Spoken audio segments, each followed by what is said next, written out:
시작. 우연인가 하나님의 뜻인가. 자, 우리는 그 우연히 그랬어 이런 말을 가끔 합니다. 우연히 그랬다. 그런데 성경에서 우연이란 있을 수가 없는 것을 우리에게 보여주고 있는데요. 우리 함께 읽은 창세기 1장은 성경의 시작임과 동시에 하나님께서 이 우주를 어떻게 만드셨는가에 대한 하나님의 계획과 하나님의 지으심에 대해서 잘 우리에게 보여주고 있습니다. 함께 읽은 창세기 1장과 그리고 시편 14편 또 동일한 편 53편이 있는데요. 자, 우연인가 하나님의 뜻인가. 여러분, 어떤 사람이 사막을 여행하다가 휴대폰 하나를 발견했습니다. 그러면서 이렇게 얘기합니다. 야, 신기하다. 어떻게 이 휴대폰이 이 사막에 떨어져 있을까? 이것은 아마 하나님께서, 아니 하나님 아니지, 저절로 세월이 지나다 보니까 모래 가운데서 이 유리 성분과 플라스틱 성분이 나눠지고 또 시간이 지나다 보니까 어떻게 배터리가 생기고 어떻게 해서 만들어져 가지고 저 휴대폰이 있는 거야 라고 생각하는 사람이 있어요, 없어요? 한 사람도 없습니다.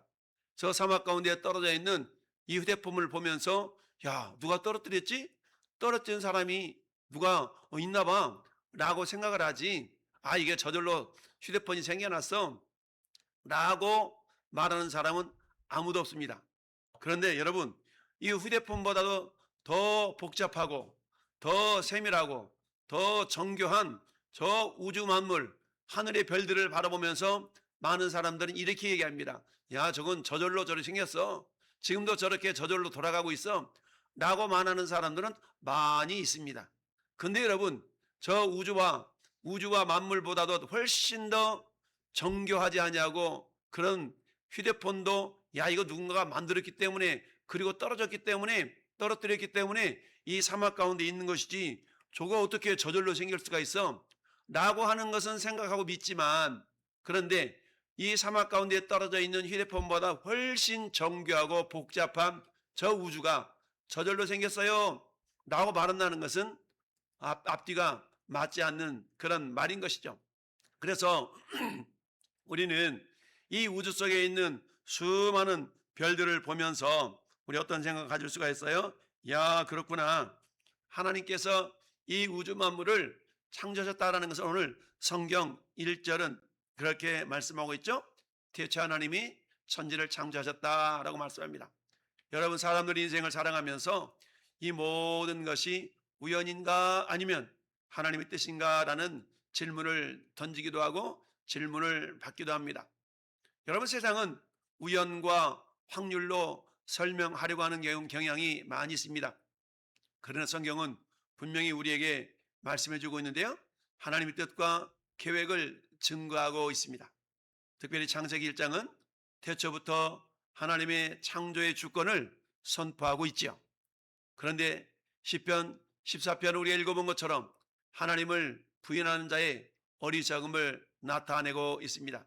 오늘 우리는 예수 그리스도 안에서 모든 것이 하나님의 뜻 가운데 있음을 확인해야 될 줄로 믿습니다. 여러분, 창조의 시작은 하나님의 뜻이라는 것을 우리는 기억할 수 있어야 됩니다. 하나님은 태초에 말씀으로 천지를 창조하셨습니다. 이는 무질서와 혼돈 속에서 질서를 세우신 하나님의 주권을 보여주고 있는 것이죠. 2절 말씀에 땅이 혼돈하고 공허하며 흑암이 깊음 위에 있고 하나님의 영은 수면 위에 운행하고 있다라고 무질서 상태의 모습을 우리에게 보여주고 있습니다. 그런 무질서 상태에 있었던 이 우주를 하나님께서는 지으시면서 질서조차도 함께 지으신 줄 믿습니다. 따라서 하나님은 질서도 함께 지으셨습니다. 그렇습니다. 무질서 혼돈 속에서 질서를 세우시고 창조하신 그 하나님의 주권을 우리에게 보여주고 있는데요, 인간의 존재와 세상의 모든 것은 우연의 산물이 아니에요. 우연히 생겨났지 라고 말하는 사람들이 있지만 그렇지 않습니다. 결국 하나님의 계획 속에 있다라는 것을 우리는 이해할 수 있어야 됩니다. 자, 이처럼 인간의 존재와 세상의 모든 것이 우연이 아니고 하나님의 계획 속에 있음을 우리는 알아갈 수가 있는데요. 예수 그리스도를 통해서 창조의 목적이 구속으로 이어짐을 알 수가 있습니다. 즉 우리 하나님께서 창조를 통하여서 이 땅에 여전히 하나님을 알지 못하는 사람들에게 야 하나님이 계신가 봐 라는 것을 깨닫게 해주심으로 그들도 지옥 갈 인생을 영원한 천국으로 인도하시는 하나님의 계획이 하나하나 이루어지고 있습니다. 이 시간 함께 예배하는 저와 여러분들도 엄마 뱃속에서 나올 때부터 하나님 감사합니다 라고 나온 사람은 아무도 없습니다. 하나님 뱃속에 나와서 나중에 그 누군가의 전도에 의해서 예수님을 믿고 하나님의 자녀가 되었다라는 것입니다. 따라서 우리 모두는 창조자 하나님께서 계획하신 그 뜻 안에 있음을 우리가 알아야 됩니다. 그런데 때 우리가 그 하나님 뜻은 성경을 통하여 이와 같은 하나님의 말씀 설교를 통하여 그 하나님 뜻을 하나하나 깨달아 가는 것입니다. 여러분, 유명한 생명과학자가 있었습니다. 유명한 생명과학자가 있었는데 이 사람은 하나님을 믿지 않는 사람이었어요. 그런데 이 사람이 DNA를 연구하다가 그 DNA의 복잡성과 정밀성을 보면서 야 이것은 그 누군가가 계획하지 않으면 이루어질 수 없는 일이야 라고 결국 신의 존재를 인정할 수밖에 없었다라는 얘기입니다. 그는 이렇게 고백했습니다. 이것은 단순한 우연이 아니라 따라합시다. 설계자의 손길. 그렇죠. 이것은 우연히 이렇게 이루어진 게 아니야. 설계자의 손길이야 라고 고백했다는 얘기죠. 근데 그 설계자가 창세기 1장 1절 보니까 태초에 하나님이 천지를 창조하시니라 라 했다는 얘기죠. 이처럼 그는 무신론자였지만 연구를 거듭하면 거듭할수록 이것은 결코 우연히 있을 수 있는 일이 아니다라는 걸 깨닫게 되면서부터 하나님을 믿고 예수님을 그 마음속에 구주로 영접하여서 결국 위대한 믿음의 사람이 되었다라는 것을 우리는 기억할 수 있어야 됩니다. 성경은 이렇게 고백합니다. 요한복음 1장 3절 같이 읽어봐요. 만물이 그로 말미암아 지은 바 되었으니 지은 것이 하나도 그가 없이는 된 것이 없느니라. 아멘. 만물이 그로 말미암아 지은 바 되었다. 여기서 그는 누구예요? 예수 그리스도 하나님을 말씀하고 있습니다. 그러니까 만물이 예수님으로 말미암아 지은 바 되었으니 지은 것이 하나도 그가 없이는 된 것이 없느니라. 이건 뭘 얘기한다고요? 예수 그리스도를 통한 창조의 완전성을 우리에게 보여주고 있습니다. 즉 이 땅에 존재하는 모든 것들은 물론 사람이 만든 것도 있죠. 그러나 사람이 만들 수 있도록 지혜를 주신 분은 하나님이시다라는 사실을 기억할 수 있어야 됩니다. 여러분 사람이 의자도 만들고 마이크도 만들고 책도 만들고 만들 수가 있어요. 그러나 여러분 의자는 나무가 재료죠. 그 나무는 사람이 만들 수가 없어요. 이처럼 생명이 있는 것이나 해와 달과 별 이런 우주 전체는 인간의 능력으로는 결코 풀 한 폭이 그야말로 물 한 방울도 만들 수가 없습니다. 하나님께서 있는 걸 가지고 우리는 만들 따름이죠. 그러니까 어떤 사람이 얘기합니다. 물? 수소하고 산소 결합시키면 물 만들 수 있잖아 라고 얘기합니다. 그렇다면 그 수소와 산소는 누가 만들었는데 이렇게 따지고 들어간다 그러면 인간은 수소와 산소를 만들 수 없습니다. 이 땅에 존재하고 있는 수소와 산소를 결합해서 물을 만들 수는 있지만 그러나 그 원본 근본적인 재료였던 수소와 산소는 결코 인간이 만들 수가 없다는 얘기죠. 여러분 히브리서 11장 3절도 같이 한번 읽어봐요. 시작.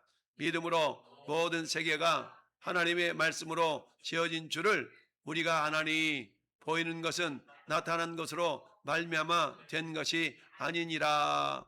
보이는 것은 나타난 것으로 말미암아 된 것이 아니다. 즉 이 땅에 존재하는 것 때문에 존재하는 것이 아니라 존재하지 아니하시는 하나님의 말씀 때문에 이 땅의 모든 것들이 존재하게 되었다라는 그런 믿음의 고백입니다. 여러분 그렇습니다. 이처럼 이 땅에 존재하는 모든 것들은 우연의 산물이 아니라 절대자이신 하나님의 계획과 설계 가운데서 그것을 하나님이 때를 따라 아름답게 지으셨다라는 사실입니다. 심지어는 3절 말씀에 하나님이 이르시되 빛이 있으라 하시니 빛이 있었고, 즉 빛도 우리 하나님께서 지으신 줄 믿습니다. 이처럼 이 땅에 존재하는 그 어떤 것도 스스로 존재하는 건 아무것도 없습니다. 여러분, 사람이 만들 수 있는 그 어떤 것, 의자, 마이크, 책, 휴대폰, 이런 것은 만든 사람이나 공장이 있게 마련입니다. 여러분, 책이 저절로 만들어졌다고 믿는 사람이 있어요, 없어요? 아무도 없습니다. 저절로 만들어졌다고 믿는 사람은 아무도 없어. 그런데 이 책이나 휴대폰이나 마이크보다도 더 정밀하고 오묘한 저 하늘을 바라보면서는 저절로 생겼지 라고 생각하는 인간의 어리석은 모습이 나타나고 있는 거야. 그래서 우리 하나님은 말씀하기를, 오늘 시편 14편 1절 말씀에 어리석은 자는 그 마음에 이르기를 뭐가 없다? 하나님이 없다라고 이야기를 한다는 것이죠. 이처럼 어리석은 자는 우연을 말하고 있습니다. 그 우연히 그렇게 생겼지. 어리석은 사람은 우연히 생겼지라고 말합니다. 따라서 우리도 어리석은 자가 되지 않게 해서는 어때요? 그 우연히 그렇게 했어. 우연히 그랬어. 근데 우연이라는 단어는 있지만 우리 그리스도인들에게 있어서 우연히 그랬어라고 믿는 것은 어리석은 자의 모습이다라는 거 우리는 알아야 됩니다. 즉 하나님을 믿지 않고 인정하지 않는, 하나님을 부인하는 자는 세상의 증거를 무시하는 자들입니다. 하나님께서는 이 땅의 모든 피조 세계를 하나님의 능력과 신성을 알 수 있는 그런 증거로 보여주고 있어요. 우리 아까 불러봤던 찬송가 79장, 주님의 높고 위대하심을 내 영혼이 찬양하네. 주 하나님 지으신 모든 세계가 있는데 하나님이 지신 세계를 바라보면서 인간들은 어리석게도 이건 저절로 생긴 거야, 저것은 진화가 되어서 그렇게 된 거야 라고 이야기를 합니다. 그러나 여러분, 진화는 결코 하나님의 능력을 인정할 수 없고 설명할 수도 없습니다. 만약에 원숭이가 진화돼서 사람이 되었다면 지금도 원숭이가 진화되어 사람이 되어가는 과정을 볼 수 있어야 되지 않겠습니까? 근데 그런 걸 볼 수가 없죠. 원숭이가 사람으로 진화했다면 95%짜리 사람, 98%짜리 사람, 이게 나타나야 되는데 그런 게 나타나지 않는 걸 통해 우리는 결코 이것이 진화가 아니라 하나님의 창조의 산물이다 라는 것을 우리가 알아야 됩니다. 그렇습니다. 인간은 그런데 교만해서 우연과 확률로 모든 것을 설명하려고 합니다. 성경은 이런 자를 어리석은 자라고 부르면서 결국 멸망의 길로 간다라고 경고하고 있습니다. 여러분, 하나님을 믿지 않고 인정하지 않고 예수 그리스도를 끝까지 부인하는 자는 어디로 가요? 지옥 갑니다. 지옥 가는 것을 성경은 멸망이다라고 말하고 있습니다. 그러나 참된 죄는 하나님을 인정하고 그분의 뜻을 따르는 데 있다라는 사실을 우리는 알아야 됩니다. 여러분, 프랑스의 유명한 철학자, 무신론자였던 볼테르라는 사람이 있습니다. 이 사람은 1694년에 태어나서 1778년에 죽었는데 이 사람이 평상시에 이렇게 얘기를 했습니다. 말이야, 앞으로 기독교는 50년 안에 파괴되고 100년 후에는 성경책이 없어질 겁니다 라고 얘기를 했어요. 그런데 어떻습니까? 이 사람이 죽을 때는 정말 병들어 죽기 전에 의사의 손을 붙들고, 선생님 제발 내 목숨을 좀 살려주세요, 제 목숨을 좀 살려주세요, 제가 좀 살기만 한다 그러면 제 재산 절반을 우리 선생님에 드리겠습니다 라고 하면서 애걸복걸하면서 죽음을 두려워했던 사람입니다. 그러면서 하나님이 없다라고 한 이 볼테르 죽을 때는 나는 지옥으로 간다라고 고백하고 죽었습니다. 이처럼 본인도 지옥으로 갈 것을 알았어요. 왜요? 여러분, 하나님을 믿지 않으면, 예수님을 인정하지 않으면 그 인생은 멸망의 길, 시편 14편 1절 말씀처럼 어리석은 자는 그 마음에 이르기를 하나님이 없도다. 근데 그 행실이 가증하고 결국 어디로 간다고요? 멸망으로 향한다라는 사실입니다. 그런데 여러분, 아이러니하게도 이 볼테르가 살았던 이 저택, 볼테르가 살았던 이 저택은 지금 스위스에서 이렇게 구매해가지고 볼테르 연구소 및 박물관으로 변모하고 있습니다. 저 대저택에 살았던 이 볼테르도 야, 하나님 어디 있어? 죽으면 그만이지 라고 했던 그도 결국 어때요? 저 볼테르의 집이 첫째는 성서 공회의 창고로 쓰이다가 나중에 볼테르 연구소 및 박물관으로 변모가 되었다는 그런 아이러니한 사실을 우리가 볼 수가 있습니다. 그렇습니다. 여러분, 이처럼 제네바에 그 볼테르 이 저택이 있었는데요. 지금은 이처럼 박물관으로 변모가 되었지만 이 볼테르라는 사람은 하나님이 어디가 있어 죽으면 그만이지 라고 했던 무신론자였던 것입니다. 그러나 그도 죽음 앞에서는 어때요? 두려움 때문에 살려고 아등바등하다가 결국 나는 지옥으로 간다라고 죽고 말았다라는 사실입니다. 여러분, 성경 로마서 1장 20절은 우리에게 이렇게 말씀합니다. 창세로부터 그의 보이지 아니하는 것들 곧 그의 영원하신 능력과 신성이 그 만드신 만물에 분명히 보여 알게 되나니 그러므로 따라합시다. 저희가 핑계하지 못할지니라. 그렇습니다. 우주 만물을 바라보면서 우리는 하나님의 존재를 인정할 수밖에 없다는 겁니다. 즉 피조 세계가 하나님을 증거하고 있다는 겁니다. 그러니까 어느 날 죽어서 하나님 앞에 설 때가 있는데 나 하나님 몰랐는데요 라고 하는 것은 핑계라는 얘기입니다. 고린도전서 1장 25절에도 하나님의 어리석음이 사람보다 지혜롭고 하나님의 약하심이 사람보다 강하니라 라고 말씀합니다. 즉 인간의 지혜보다 하나님의 지혜가 훨씬 크시다는 얘기죠. 이처럼 하나님을 부인하는 것은 지혜가 아니라 어리석임인 것을 우리에게 보여주고 있습니다. 자, 세 번째, 우연을 말하는 것은 어리석은 것이고 결국 우리는 예수 그리스도 안에서 하나님의 뜻을 우리는 발견할 수가 있는 것입니다. 여러분, 하나님의 뜻은 단순히 세상을 창조하는 데서 끝나지 않습니다. 하나님은 예수 그리스도를 통해서 구속의 역사를 이루어 가셨습니다. 지금도 이루어가고 있습니다. 십자가의 죽음과 부활은 하나님의 뜻의 절정이며 인류를 구원하시려는 계획의 완성인 것을 우리는 알아야 됩니다.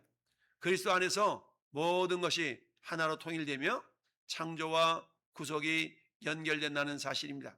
그러므로 우리는 같이 읽어봅시다. 시작. 우리의 삶은 예수 그리스도 안에서 하나님의 뜻을 발견하고 그 뜻을 따라가는 여정입니다. 아멘. 그렇습니다. 우리의 삶은 예수 그리스도 안에서 하나님의 뜻을 발견하고 그 뜻을 이루어 드리기 위하여서 따라가는 것이다 라는 것을 우리가 알 수 있어야 됩니다. 여러분, 혹시 퍼즐 맞춰본 적이 있나요? 이 퍼즐, 여러분 퍼즐 한 조각만 보면 저 퍼즐이 나중에 어떤 모양을 이루는가를 알아요? 몰라요? 몰라요. 퍼즐 한 조각만 가지고는 알 수가 없습니다. 그러나 저 퍼즐 하나하나가 다 이렇게 완성이 되면서 마침내 이런 모양이었구나. 우리 주방에도 보면 벽면에 멋진 예수님이 양들을 품고 가시는 그런 여호와는 목자의 그런 퍼즐 맞춘 그림이 있어요. 그 퍼즐 한 조각만 가지고서는 이게 어떤 그림인가를 알 수 없습니다. 여러분, 우리의 인생도 마찬가지입니다. 우리 인생도 때로는 어떻습니까? 퍼즐 조각처럼 한 조각만 바라본다면 내 인생이 왜 이럴까? 내 삶이 왜 이러지? 라고 때로는 낙심하며 절망하며 이런 모습으로 자기 자신을 한탄할 때가 있습니다. 그런데 여러분, 우리 하나님은 우리 인생의 퍼즐을 맞추어 가시는 그런 주인공이신 줄 믿습니다. 내 인생의 퍼즐을 맞추시는 우리 예수님께서 마침내 우리를 어때요? 예수님을 완전하게 닮아가는 그런 믿음의 사람으로 우리를 퍼즐을 맞춰서 완성시켜 가실 줄 믿습니다. 우리 인생의 퍼즐을 맞추시기 위하여서 이 아침도 저와 여러분들을 하나님 앞으로 불러주신 줄 믿습니다. 그렇습니다. 에베소서 1장 9절 말씀 보니까 그의 뜻의 비밀을 우리에게 알리신 것이요 그의 기뻐하심을 따라합시다. 그리스도 안에서. 그렇습니다. 우리 모두를 그리스도 안으로 우리를 불러주셨습니다. 따라서 우리는 하늘에 있는 것이나 땅에 있는 것이 다 그리스도 안에서 통일되게 하려 하심이라. 즉 하나님의 뜻은 그리스도 안에서 완성되는 것입니다. 따라서 하나님의 뜻을 알기 위해서는 반드시 예수님을 믿지 않으면 하나님의 뜻을 알 수가 없다는 사실을 우리가 알아야 됩니다. 그렇습니다. 우리 인생은 어때요? 그 어떤 것도 우연의 산물이 아니다. 하나님이 마치 퍼즐 조각 하나하나를 꿰 맞추어 가시는 것처럼 우리 인생도 어쩌다가 저절로 생겨난 인생이 아니라 하나님은 지금도 우리를 예수 그리스도의 장장한 분량이 충만한 데까지 이를 수 있도록 우리 인생의 퍼즐을 맞춰 가고 계신 줄 믿습니다. 따라합시다. 내 인생은 현재 진행형. 그렇습니다. 그래서 내 인생은 현재 진행형인 것을 우리는 잊지 말아야 됩니다. 요한복음 3장 16절 하나님이 세상을 이처럼 사랑하사 독생자를 주셨으니 이는 그를 믿는 자마다 멸망하지 않고 영생을 얻게 하려 하심이다 라고 말씀합니다. 즉 구원의 뜻은 예수 그리스도 안에서 있다. 즉 예수를 믿을 때 우리를 구원하시는 놀라운 하나님의 손길이 주어져 있다는 사실을 우리는 기억할 수 있어야 됩니다. 이처럼 하나님은 이 땅에 존재하는 모든 것들이 어떻다고요? 저절로 생겨난 것이 아니다. 자, 골로새서 1장 16절도 보니까 만물이 그에게서 창조되되 하늘과 땅에 보이는 것들과 보이지 않는 것들과 권서, 왕권이나 주권들이나 통치자들이나 권세들이나 만물이 다 그로 말미암고 그를 위하여 창조되었고 만물이 다 그 예수님으로 말미암아서 만들어졌다는 얘기입니다. 할렐루야. 그러니까 존재하는 모든 것들은 예수님 때문에 만들어졌습니다. 뿐만 아니라 또한 그가 만물보다 먼저 계시고 만물이 그 안에서 함께 섰느니라 말씀합니다. 즉 그리스도 예수 안에서 창조와 구속이 완성이 된다라는 얘기입니다. 그 구속의 결과로 이 시간 저와 여러분들이 하나님을 예배하는 예배자들로 이처럼 이 자리에 앉아 있는 줄 믿습니다. 우리 결론을 같이 읽어봅니다. 우리는 인생을 우연으로 설명할 수 없습니다. 태초부터 지금까지 모든 것은 하나님의 뜻과 계획 안에 있습니다. 하나님을 부인하는 것은 어리석으며 예수 그리스도 안에서만 하나님의 뜻이 드러납니다. 우리의 삶은 하나님의 뜻 가운데 있으며 그 뜻은 구원의 역사로 이어집니다. 그러므로 오늘 우리는 예수 그리스도 안에서 하나님의 뜻을 붙들고 살아가야 합니다. 그렇습니다. 우리 인생이 우연히 이렇게 되어졌다라고 생각해서는 안 된다는 얘기죠. 하나님은 오늘 또 하나님이 원하시는 완전한 모습으로 우리를 빚어가시게 해서 우리 인생의 퍼즐 조각 하나하나를 지금도 꿰어 맞춰 가고 있다는 사실입니다. 우리 모든 인생은 똑같은 복제품이 아니라 한 사람 한 사람마다 개성 있게 그 사람을 통하여 이루실 하나님의 목적이 다 있습니다. 그러다 보니까 어떤 사람의 인생의 오늘의 순간은 이러한 모양의 퍼즐 조각이 될 수 있고 저 사람에게는 저런 모양의 퍼즐 조각이 될 수가 있습니다. 그러면서 왜 저는 나와 다르지? 왜 틀리지? 라고 말할 수 있지만 그러나 완성품을 바라볼 때는 하나님께서 가장 아름답고 온전한 모습으로 우리의 퍼즐 조각을 맞추셔서 완전한 모습으로 우리를 완성시켜 주실 줄 믿습니다. 그걸 기대하면서 오늘도 우리는 어떤 상황 가운데서도 낙심하거나 절망하는 것이 아니라 우연히 그랬지 저절로 그랬지가 아니라 하나님은 오늘도 우리를 빚어가시고 완성시키는 그 놀라운 은혜의 손길이 저와 여러분을 붙들고 있음을 믿고 우리가 날마다 승리하는 놀라운 성도들 될 수 있기를 예수님의 이름으로 축원합니다. 아멘.